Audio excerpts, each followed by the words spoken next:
Hi. How was your walk? Yeah? Would you have time to do an interview? Sure. Okay. I'm Anthony, by the way. Sorry, I'm not going to shade. Oh, that's okay. Hi, I don't blame you. Madison? Yeah. Nice to meet you too.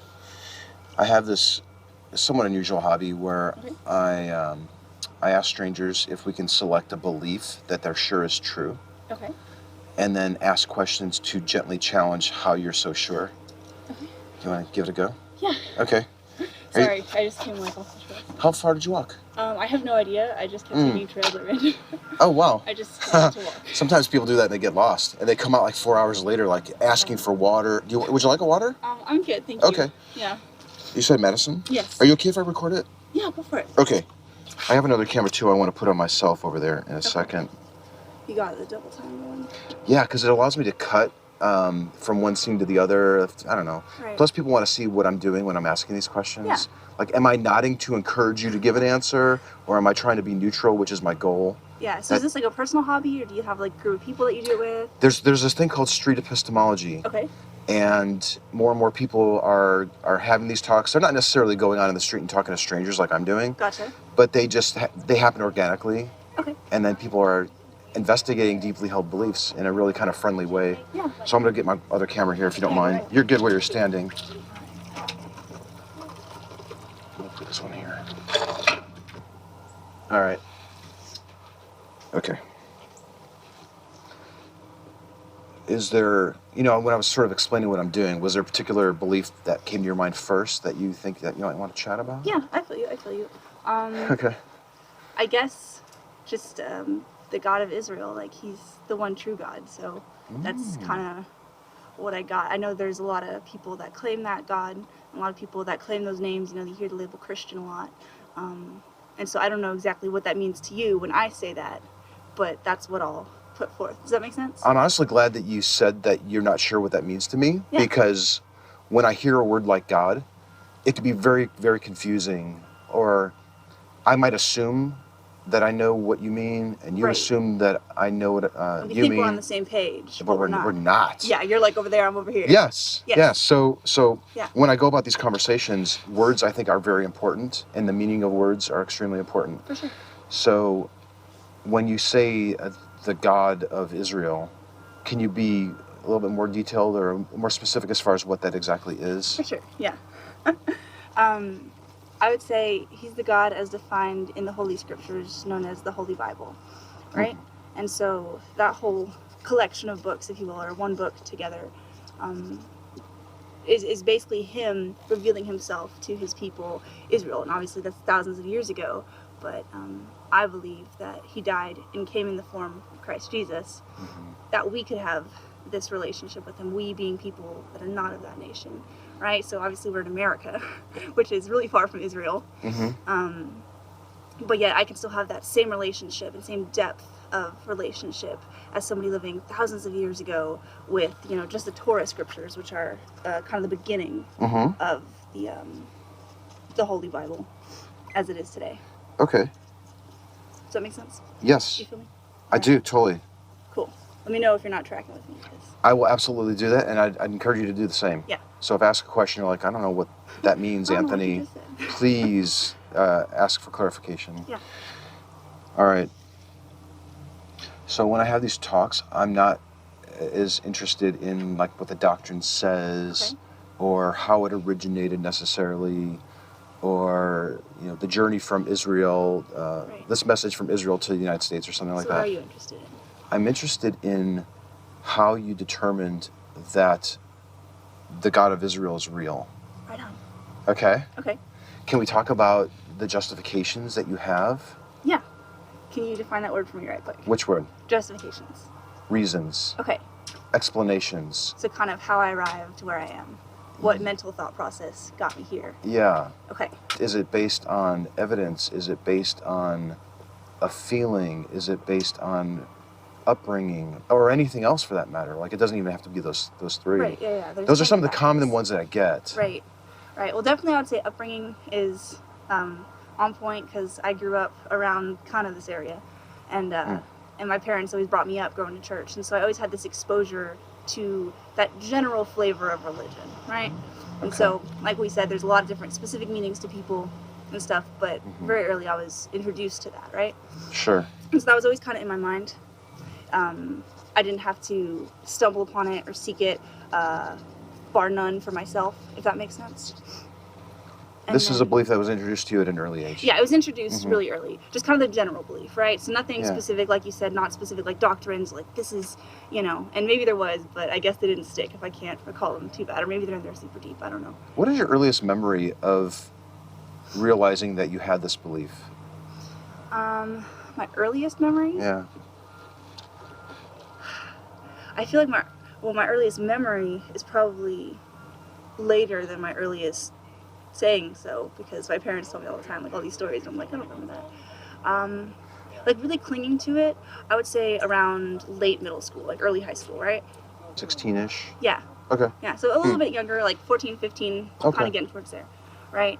So, that's when I started really grappling with it. It wasn't just words people were giving me, but I really started going, what of this do I want to take? What do I want to leave? Does that make sense? I think so.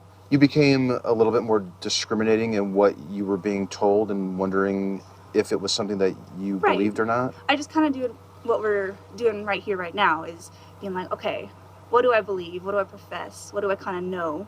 Yeah. And then why did I get here? And is this somewhere I want to be? Is this somewhere that's actually true and good for me to be? Or is this just kind of where I am as a product of where I've been? Does that make sense? Totally. Kind of like here. I walked off the trail and here I am. Now, if I wanted to be out in the far loop of the trail, then I should consider maybe I should have gone the other way. Maybe I could start heading back that way. Okay. But here's where I am right now, so let's consider. Yeah? Okay, so you said something really interesting there before the trail metaphor. Okay. Something to the effect of you wanted to examine to see if the belief was true Right. or if you were deriving benefit from it. So, if that wasn't what you're saying, please let me know. All right. So, as a person, I strive for what is true, right? Because you can find a million different beliefs within 5 square feet, right? You see people walking around, I'm sure we all have different beliefs, different ideas, even just slightly, even if we all agree on big things, there's always going to be personal discrepancies. So, as a person, I want to follow what is true, right? Okay. Because this world will give you a million and one things. Some of them true, some of them not. And so that's what I seek after. Okay. Because I find that what doesn't hold actual weight, what actually doesn't have any firm foundation, what actually isn't true, can be taken away and won't actually hold me up, right? Like it can seem firm, but if there's a sinkhole right here, I'll just fall right through. And so I'm seeking something that's really solid, if that makes sense. Did you conclude with a high degree of confidence that what you were seeking really is solid in its foundation and is true? I would say yes. I'd also say I didn't quite find what I thought I'd found. I thought I'd found it and figured it out around the age 14, 15, 16 as I started pressing into it. Yeah. And then I kept going and kept seeking, more years through high school and stuff. And what I found wasn't what I expected to find. So, I'm looking for truth, right? Yeah. And I'm setting out and seeking for that. And I find it, but it doesn't look like what I thought. So kind of yes, kind of no. Correct me if I'm mistaken here. Yeah. I think what you're saying is you had an idea of what the truth would be. You began to set out to look for that. Right on.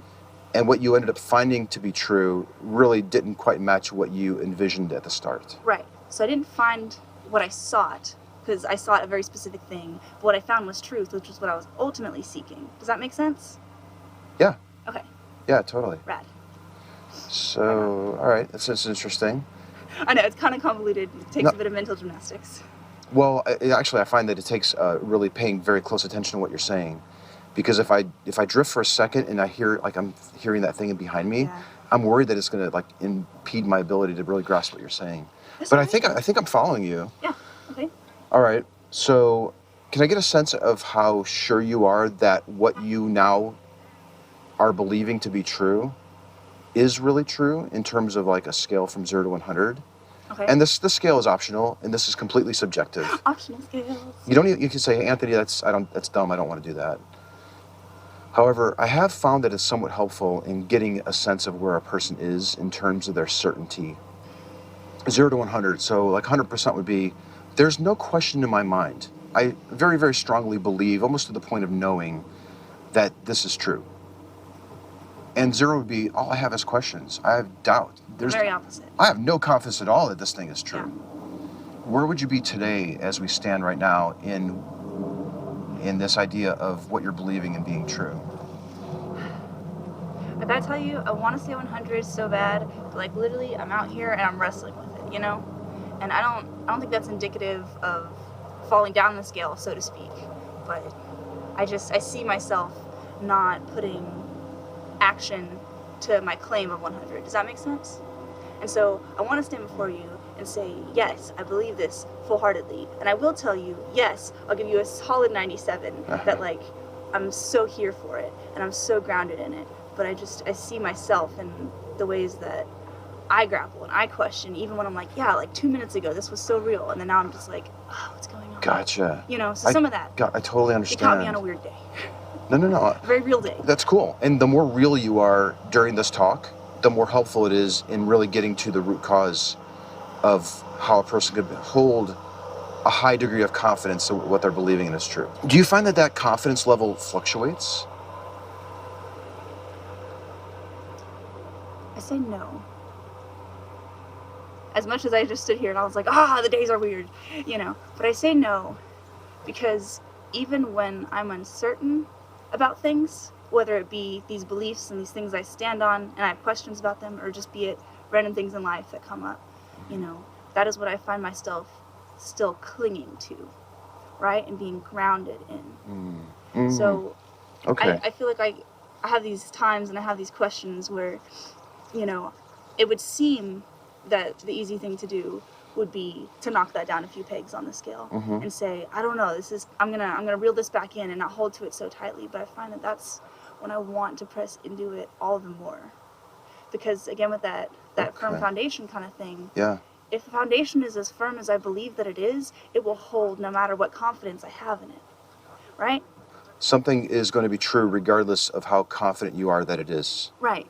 And it helps if I'm confident because, you know, it makes me feel better. But that doesn't make it any less true. This post is still here, whether I think it is or not. Okay, I think I'm with you.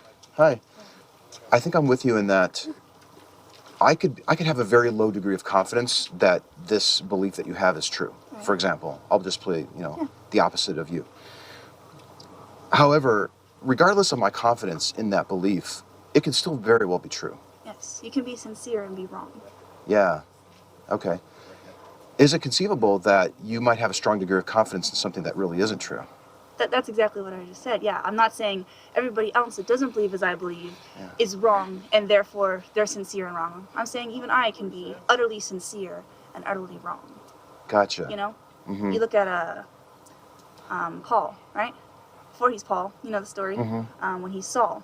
He's going around doing his thing. He's so zealous for the Lord. And he's like, these Christians are heretics, and what are they doing? And I'm just going to go after them, and like, I keep the law. He's like law number one, dude, right? Like, he's got it all together. He thinks he follows it to the letter. And he's wrong, you know? He gets hit upside the head, basically, on that Damascus road. And God's like, why are you persecuting me? Why are you doing this, you know? You're doing this out of a zeal. It's clear that he's very passionate about what he's doing. He's taking people's lives. You don't do that without passion. But he's wrong, you know? And so even me standing here, absolutely, I could stand here and give you the most excited 97%, never wavers, you know? And yeah, I could be totally off the wall and totally wrong. However, as you're kind of probing and asking these questions and going on this pursuit, I'm telling you, I have my reasons why I know I'm not wrong. Does that make sense? Right. Okay. Yeah, totally. Okay. And I definitely would like to explore those reasons, but I do recognize that we are getting a little long here, and I don't want to hold you up from something if you have to go. But we can definitely keep talking. And can I offer you a water? I feel like I don't know. Okay. If you want to keep chatting? Yeah. Okay. Honestly, I was going to go into work today, and I felt gross, and so I was like, I'll go for a walk instead. I'm going to get my hike on here pretty soon. Yeah, it's pretty rad. It's a good place. Yeah. All right. But yeah, I don't mind. I definitely would like to explore the reasons, the justifications that are helping you maintain a high degree of confidence.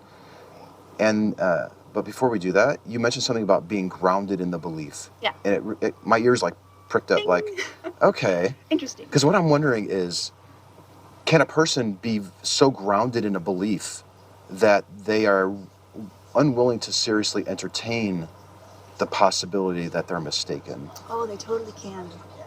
Okay. Yeah. And that's, that's when you get labeled radical, or you start labeling other people. It's like they don't want to listen. They're being ignorant. They're shutting it out. They're so grounded in their belief that they're unwilling to even consider or think. And I think it's totally possible. I so hear that. Okay. Yeah. Are you in that category?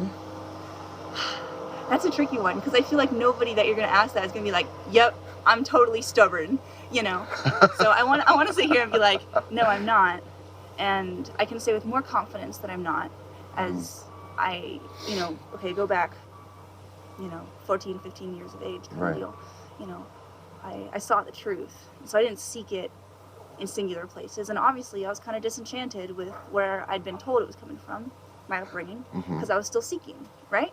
So that's kind of where I was. And so I didn't just seek deep, but I tried to seek wide as well. Because like I said, there's a lot of people that will say, I have the answer.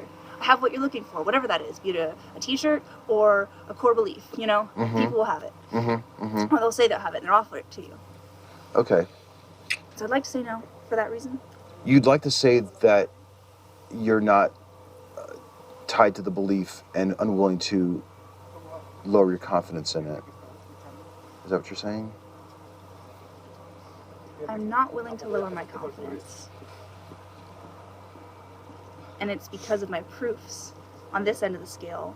Not so much as my aversion to other proofs. It's that I've searched them through and I've found mine to be true and them to be not. Does that make sense? Totally. Okay. So these proofs that you have over here, right, that are allowing you to maintain such a high degree of confidence, and even to the point where you say, I'm probably even unwilling to lower my confidence because I have such confidence in these proofs. Yeah. I think we really should explore the proofs. Let's go. I've been waiting. It's okay. And it's tempting to really rush to it, but yeah. I think I really have a very good understanding now of where you're coming from. Good. So, are we talking, this is one proof? Is it 30 proofs? Is it 10? I mean, I don't know that I have like an exhaustive list, but I can start telling you about them if you like. What is the biggest one that comes to mind? Maybe we could just look at that one only? Sure. Yeah. Are you able to boil down to like a sentence of what it is? Or? This is the part where I start to sound crazy. I love it. Okay. I think you can have all the religion you want, but if it doesn't change you, it doesn't do much for you. And that's just a personal thing. That's just kind of a precursor of why this strikes me so strongly, right? So I believe so firmly in this God, and I believe so firmly in these beliefs because I've had personal interaction with him. I've had personal conversation, personal struggle, personal victory, a relationship like you and I. Granted, we've only been here, however many minutes, and you only know so much, and I only know so much about you, vice versa. But I've been having this kind of relationship, this face-to-face, I hear from you, I see you, maybe not exactly like we are right now, but in a similar kind of vein with the Lord that created all of this. Okay. All right. And that to me is that's so a big powerful. That's a big one. Okay. Yeah, it's a big claim. It's a really big claim. Is it a claim or is it a proof? I would say it's a proof because I know it has happened to me. And it's really hard for someone outside of myself to say, well, I know this happened for real because it didn't happen to them. Right. And it's hard for them to say, I know it didn't happen because it didn't happen to them. So I can tell I just understand from somebody else's perspective. And I've talked to people, where I go to school and stuff they're like, yeah, but that's just you, and you can't prove that to me, and those are just words. But to me, that's like one of the realest things. Does that make sense? Totally. So for me, it's absolutely a proof, because it's something that's dramatically impacted my life. But I realize that to some other people, that's just me talking noise, right?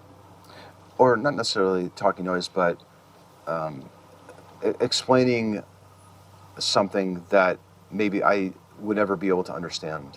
Right. That would be pretty compelling. Yeah. To have a personal experience and then use it to conclude to a high degree of certainty that your God is real. Right.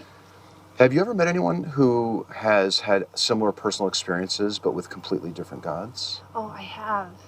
I haven't met many because I've been so busy in school right now, and so I haven't been able to go out and almost like you're doing, like just talk to people and be like, yo man, what's up? But I have talked to a couple people on campus, and and there was a guy who was actually there on a mission, right? So he's from the LDS, the Latter-day Saints. Yeah. And he's there on mission, and he was telling me, like, all these crazy things, and I just straight up looked at him. I was like, I can't explain to you what happened there. I'm not going to try and say you're right. I'm not going to try and say you're wrong. That's crazy. I'll give you that. That, like, what you're telling me is insane, but it's not the same as what I believe. Does that make sense? So I've definitely run into people where I'm like, man, that's amazing, but I can't explain that. Mm-hmm. But I still think who you're worshiping is not who you should be worshiping. Does that make sense? Uh-huh. Okay. I really like also how you're checking to make sure that I'm tracking with you. That's really great. Well, because I know I just talk a lot, and I know what's going on, and other people sometimes don't. So, No, this is good. In fact, I think you'd probably be really good at this method. Oh yeah. Yeah, you should. If you're interested, I'll give you this magnet when I'm done. It has street epistemology on it, just as a reminder. Yeah. So it's like stuff I can look up about it, is what you're saying. Like if I. You can actually see the videos that I've uploaded, and there are other people that are doing this too. Right. And it doesn't have to be on the street. Right. You can just wait till On the trail. or till it just organically happens on a bus or something. Yeah. Whatever. Okay. Or social media. That's cool. All right. So if I understand what you're saying, when you heard about this personal experience that presumably brought this individual to a high degree of confidence that a completely different God exists, you recognize that he's saying that he had a personal experience, but you didn't find it all that convincing. Well, that particular case I found really tricky because he was dead set that we believe the same. I just had a little bit wrong perspective, right? Because he's like, I believe in the same God you do. I worship Jesus, and it's like, yeah, you're saying all the same words, but kind of like we talked about in the beginning, like they weren't exactly lining up. We didn't mean the same thing. Couldn't we just run the same scenario though, but with somebody who believes in a completely different God, much different? Like I like to use the example of a Hindu god named Vishnu. Okay. And there's a woman who experienced Vishnu. Like she's convinced of it. What time period do you know? Like, are you thinking of a specific? I'm sort of using a hypothetical, Okay. But it wouldn't be uncommon for Right. somebody in India maybe to be watching this and saying, what that lady is referring to about her God is very similar to the experience that I had with Vishnu. Yeah. Would you find her story compelling? And what do you mean? Her personal relationship with Vishnu, a completely different God. I do find it compelling because I can't deny, like I said, that people are passionate, right? I don't know necessarily how firm that foundation is of what they're passionate about. Kind of like I said, if they're sincere and right, or sincere and a little bit right or wrong, or wherever they lie in that spectrum, right? So I'll give her that she has a relationship of some sort, something going on. Again, like I said, that's personal. I will never attempt to understand her relationship with what she experiences, really with anybody, but especially on a religious scale. Do you think that she would be warranted to have a high degree of confidence because she thinks that she's had a personal experience with Vishnu?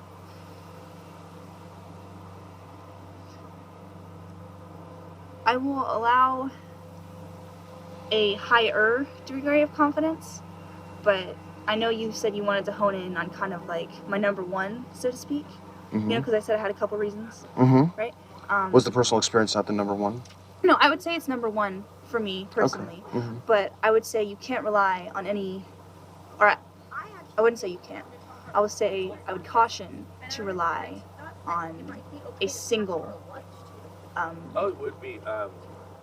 proof, if you will. Oh, Right? okay. Because there's people. You have a basket of proofs. Right, like there's Is that people right? that are like, I know it's true because I feel it, and it's kind of an emotional thing. It's kind of a abstractly spiritual thing. And there's other people on the other side of the spectrum that say, I know it's true because I've vetted it out completely, and I've, kind of dug my fingers into every corner and aspect of it. And you have these two different people that, have very different methodologies, but still are utterly convinced of what they think is true. And so and there's people with beliefs all over the world that go about either of these ways or anything in between that have wildly different beliefs. Yeah. Right? So I would caution to go, well, because I feel it, that's all I need. Or because I've studied these few things, that's all I need. You have a comprehensive collection of proofs in this basket. Right. To justify your high degree of confidence. It's not just personal experience. I understand that. Yeah. All right. Is faith in that basket? For sure. Yeah. I mean, I just kind of talked to you about, sometimes when I personally am struggling with it, or even some of the stuff you're asking me, like how people can be really, really sincere and have these personal experiences. It's like, honestly, man, I don't know. I don't know how to smooth out all the creases on that one. I just don't. You know, I can give you what I believe, what I've studied out, what I've questioned out, how I see it as a person, how I've understood it. But, you know, I can't iron it all out for you, because it's bigger than I am. Does that make sense? Is that where the 3% comes in occasionally? I guess. Okay. I don't quite understand the question. Well, sometimes you encounter wrinkles in the belief. Like, you know, sometimes you have these little wrinkles. I'm wondering if that's the equivalent of that little gap between 100% certainty. I say no, because I don't think I need to know everything, right? Have all my wrinkles straightened out, so to speak, to be able to believe. That's kind of where that faith comes in. I don't think if you sat here and explained to me every question I ever had, that'd be insane. But I think if you did it, that shouldn't impact my belief as strongly as I think you're putting on it, because then my belief is not actually in a relationship, a God, if you will, like that. It's actually in just understanding things about that God. Does that make sense? It's actually just in having the right answers about it. I don't want answers. I want salvation and truth. Does that make sense? What do you mean by answers? Do you mean evidence? I mean just understanding. Like, Okay. literally, you have questions, I have questions. Some of them may be the same. You don't need understanding to have salvation. As far as I'm tracking with you, I think so. Okay. We're getting a little bit sticky, so I'm just trying to Yeah. soak it in. If a faith wasn't a component in that basket, Okay. would the basket get lighter? What does that mean? Would you find things that are in the basket that you can no longer maintain if you didn't have faith in that basket along with everything else? As far, that's a tough one. Can you repeat it to me slowly? Yeah. No differently. I marinate. Okay, well, I'm going to definitely... That's okay. I just want There's definitely going to be some variation, because okay. I don't remember exactly what I said. That's all right. I'm kind of a literal person. So the question is, if you took faith out of that basket, like you discovered that faith was an unreliable component Okay. to concluding that things are true. So by saying that, let me pause you there. Sure. Are you saying, so since faith is not a component, therefore pure evidence needs to be a component? No. Okay. Okay. Then we refine that a bit? Yeah. Okay. What I think I'm saying, or asking here, is if you realize that faith wasn't a valid proof sitting in your basket, Right. would there be other proofs in that basket that would also have to come out because you're taking faith out of the mix? So kind of like they're tied to faith, and faith goes, they go. Right. Like, so I'm thinking, let's say that you didn't say this, but let's say that you had a miracle, and the way that you are concluding that the miracle was really your God is because you have faith. My way of explaining it is due to faith, and therefore I ascribe my miracle to my God. Is that what I'm hearing? I'm just trying to understand, because I'm a little bit lost. I think so. Okay. Yeah. So let's say that you have these things in your basket, and some of them are dependent on faith. If you didn't have faith in that basket, would there be other proofs sitting in that basket that would also have to come out?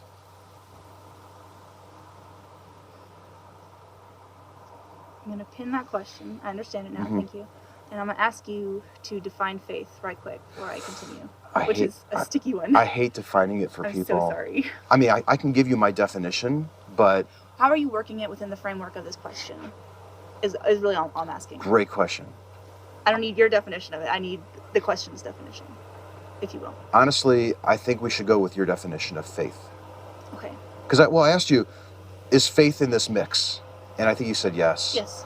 That's what I said. And kind of like at the start, where we were talking about definitions of God, Right. I didn't tell you what my definition was. I asked for yours. And I think we should probably do the same thing for faith. Okay. So when we talk about faith, what does that word mean to you? All the Bible drills are coming back. You know, faith is the substance of things unseen. It's the proof, it's the evidence, it's all that jazz. And I would say it's kind of just that. It's those beliefs that you have, right? And I'll give it to you kind of this way. Faith is belief. faith is kind of your beliefs. Now, this is just my working definition for right now. Okay. I haven't actually hammered this out super well, which is why when you ask me, I give you a kind of hazy answer. But I believe that everybody has faith. You put your faith in something, right? I have a friend, Sean, and Sean comes from the science world, and so he's real into astronomy and stuff. And I go, Sean, how do you know that Johannes Kepler's laws are true, right? And he's like, oh, well, they mathematically work out, and this all works, and you can see them here, you can see them at play. And I go, have you done these tests? And he goes, no. And I say, okay, so you're putting your faith in the fact that he did good science, and in the fact that he, actually saw these out. You didn't fudge the numbers any, right? Mm-hmm. And so even if it's heavily evidenced faith, I think faith is your belief, right? And then there's also that aspect of faith where you don't know everything because you're just a person and you haven't learned every single thing there is to learn. And so that's another aspect of faith, but I would wrap it all up into a big bow. Okay. Does that work? Yeah, I think I'm clear on the first part, Okay. in that, in your view, faith is believing in something even though you haven't necessarily gone out and probed it yourself and actually done the calculations. Right. It's accepting something because you think that there's evidence for it. Is that a good definition of it? Is that what you're saying? I would just alter that to you take the evidence for it. Because somebody could give you evidence. And You Yeah. could say, those dots don't add up to me. But then to take it and say, yes, I'm going to place my faith in that. Does that make sense? The acceptance of the evidence given. This is getting sticky because it's starting to sound like I'm saying, well, you need evidence to have faith, which is not necessarily where I want to go. Does that make sense? Yeah. I think there I'm just getting to the point that faith can occur even when evidences are present. Words are hard. This is the most talked about definition. Faith can occur even when evidence is present. Right. Some people say if there's evidence, well, that's not really faith. And I say, no, I think there's still a degree of faith there. And I think, like I was trying to get to, the other side is also where you don't have evidence. Yeah. And you're taking a step out kind of into the unknown. So a person could conclude that something is true by using faith, even though it may not really be true.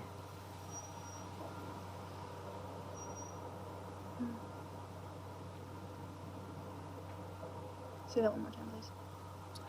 A person... Approximately. Yeah. It sounds like what you're saying with the definition of faith that we've explored here is that a person could have faith that something is true and it really not be true.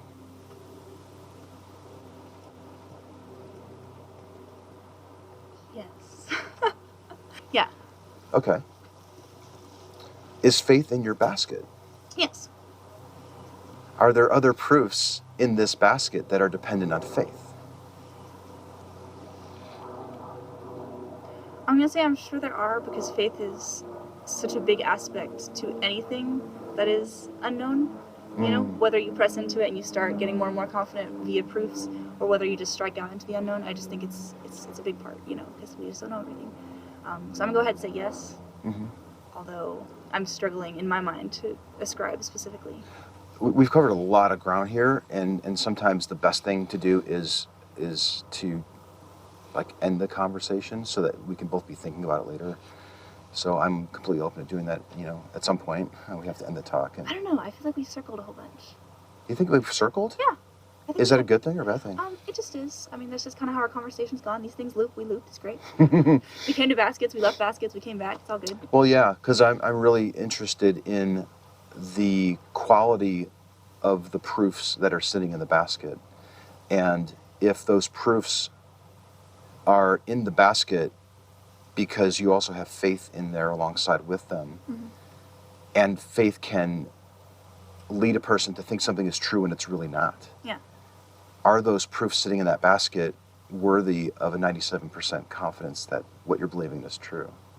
That's an excellent question. May I ask you a question? Of course. Although I've been asking you questions a whole bunch, but this is kind of more of a Yeah. direct question, if you will. I was going to say, we could probably add up the number of questions in this conversation, including, are you tracking? Are you with me? Okay, yeah. And we're probably equal in questions, so I Yeah. love that. Yeah. You can ask me anything you want. Why are you out here? Oh, it's a good question. I'm on a pursuit for truth.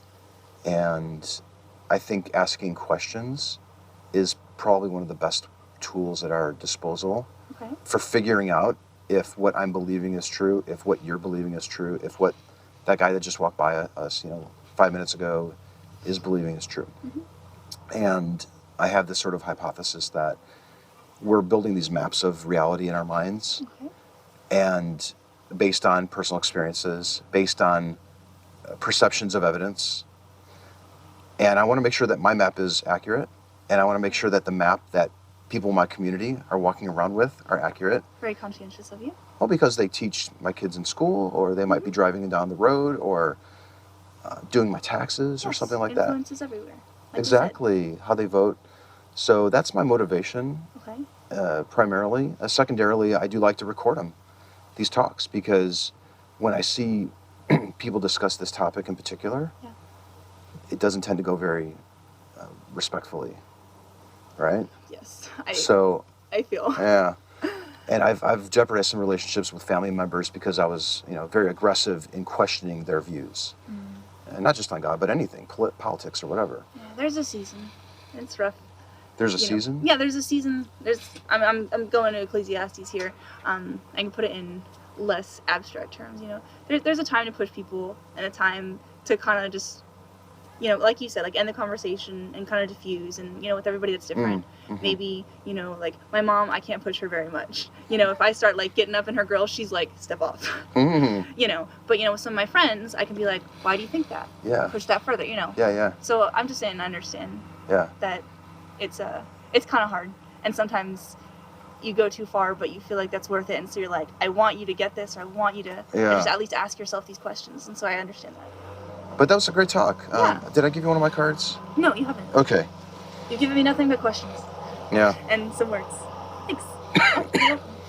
For speaking with me. Yeah, that was great. Do you have any more questions for me?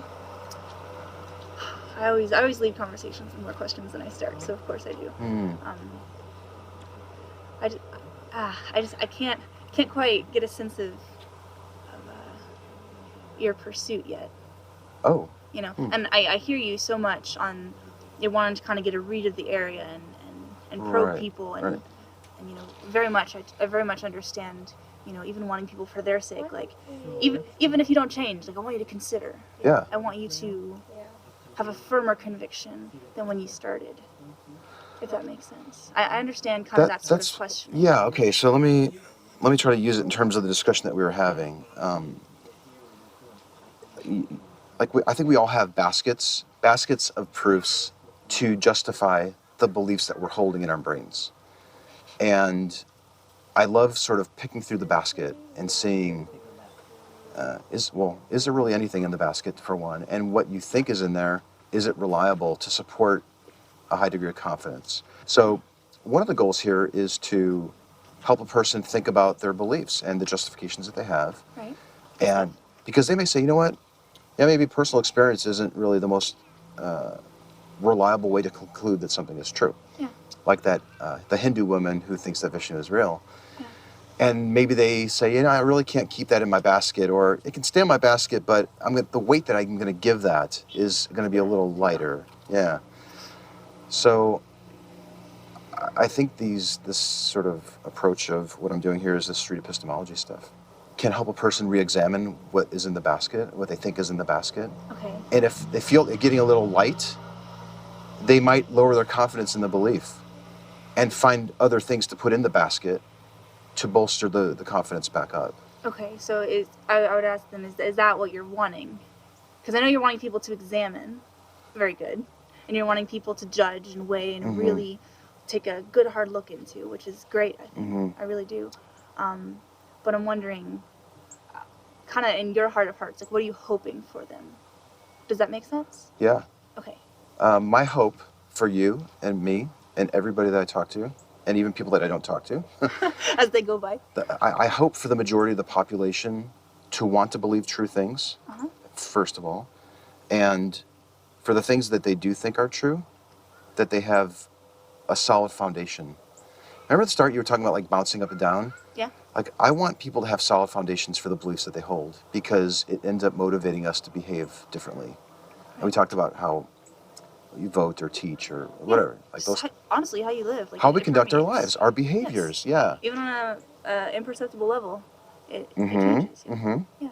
Yeah, precisely. So this is sort of about like trying to make the world a little bit of a better place. One person at a time, one belief at a time, one justification at a time, one foundation at a time, and see if. I guess my presupposition is that the more true things that we believe, the better it will be for humanity. Interesting. Okay. And yes, I have biases. I may completely share your view. I may believe that a completely different God exists, or I may believe that there are no gods. Right, because you based it off me, this conversation. I want to be a mirror to you. Yes. And you honestly strike me as a person that would be really good at this method. You don't have to learn, but if you want to look into it, that would be great. I want to give you this magnet, by the way. Yeah, faith is a hard one for me to hammer out. It really is, because there's kind of this like silly version of faith that people go, oh, faith is whatever you can't test, and so you just take it on faith, and that makes you silly for it. And I'm like, I don't think that's quite right, but the words are kind of hard for me to get out. Well, I would love to run into you at some other point. I know you're sort of like you're leaving town. That's unfortunate, but if you want to keep examining this whole role of what a faith exactly is and its role in influencing the other proofs in the basket, that type of thing, I think that'd be really cool. Yeah. All right. Right on, Anthony. Yeah, thank you. Good to talk to you. Yeah, same here. Would you like to grab water? Oh, I'm good. I'm about to head back to my car. I'm going to grab one now. I appreciate it, though. Yeah, sure.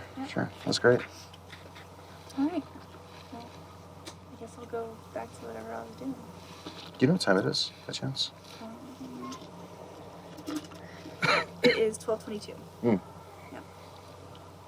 I have an eye appointment in an hour. All right. So I think I'll probably do one more talk. All right. I hope they are not irate. Hey, yeah, that would be nice. Yeah. If it went, if I could have another conversation just like we've done, it would be fantastic. And this was a great talk. All right. Yeah. Best of luck to you, Anthony. Thank you. All right. All right. I'll see you. Okay, bye-bye.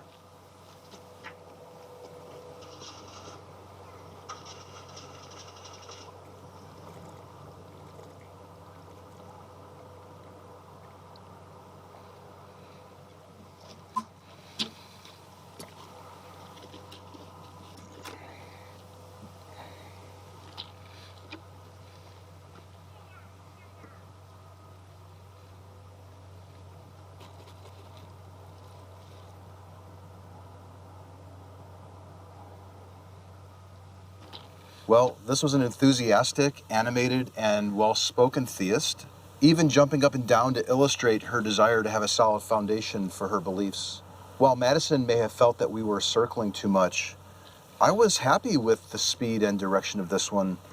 We established that she has a double standard for accepting the personal relationships that people might have with a competing God, and we learned that faith seems to be a required component in her basket, among other things. This might be one of those chats where it might be helpful to watch and listen to it at least more than once, just to catch all the nuance in there. Rather than go through her entire collection of proofs in her basket, I decided to see if faith was required for any of those proofs, after she hinted that that could be in the mix. Now, I don't like using that word proof. I would have much rather preferred something like sufficient evidence, but I went with her description there. At the end of the talk, it did seem like she was a little reluctant to leave. Now, that could be an indication that she wanted to talk more, or maybe she felt like she didn't represent herself well and wanted to keep going, or possibly something else. Yet all of those things suggest to me that she was deeply engaged in the discussion.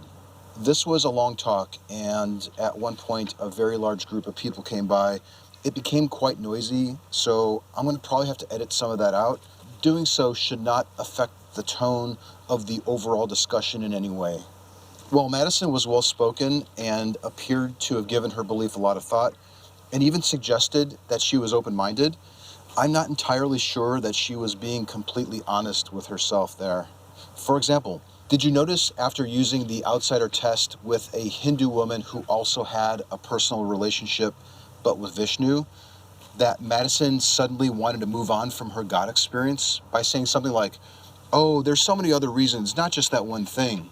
It can be very revealing when a person suddenly wants to move on to another one of their justifications. So watch out for that when you're having these kinds of talks. It's a good indication that you've made progress. We also spent a lot of time at the end there going over my motivations, which might be boring for some of the audience who's already familiar with my work, and yet going over that again could be beneficial for people who are unfamiliar with my work. So hopefully that won't be too tiresome for most of you. And I wasn't just blowing smoke when I said that I thought Madison would make a great SEer. She was very careful about our joint understanding of the meaning of words. She asked for clarification multiple times, checked frequently to make sure that I was tracking her, and she was an attentive listener. Heck, she even suggested defining the word faith, which is something that I should have done much earlier on. I really hope that she looks into SE. Perhaps people can leave a comment or two for her suggesting that she do so. Probing the epistemology of an individual who has given their belief more thought than the average person doesn't make progress more difficult. It just requires more time. It's unfortunate that I may never run into Madison again because I'm pretty confident that she has the fortitude to honestly examine the underpinnings of her God belief. And I'm hopeful that this conversation has given her some new tools with which to do so.